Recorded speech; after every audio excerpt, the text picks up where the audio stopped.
Hello, Pepsters! Kami ang Tres Marias!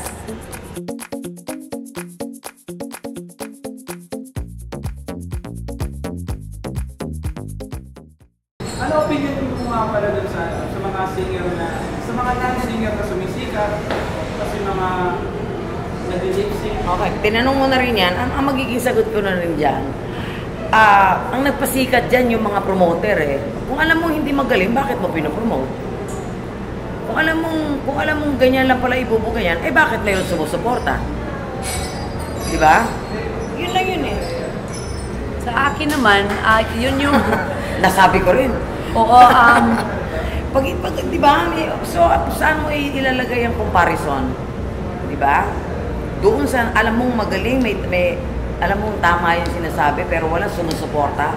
Kesa dito na inilagay ang sarili sa kahon at nilagyan ng pangalan, eto yan. At nilagay sa harap ng telebisyon, at yun ang pinapalakpakan.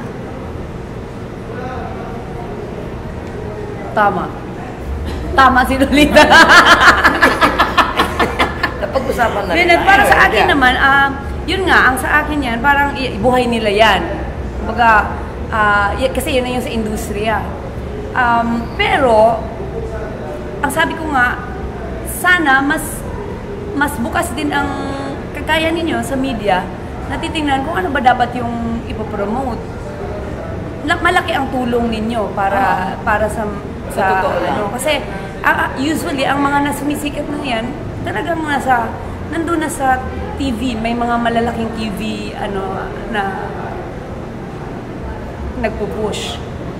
Kami naman, makikita mo lang kami paminsan-minsan sa TV pag merong tema yung kanilang ginagawa. Namimili kami ng programa, ayaw ko dyan kasi ganyan ganito, di ba? Gusto namin may sense yung programa. Yun yung ano ko doon.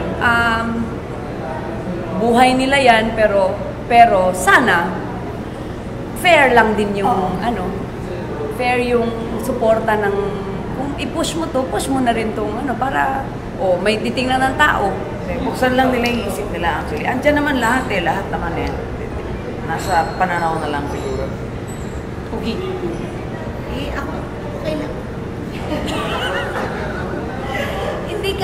Wala naman ako ganong problema doon although talagang saludo ako doon sa mga opinion nila Lolit and agree. Pero personally, bahala sila kung anong trip nila. Diba sa mga nakikinig din. Ang hirap kasi ang hirap mag-impose diba?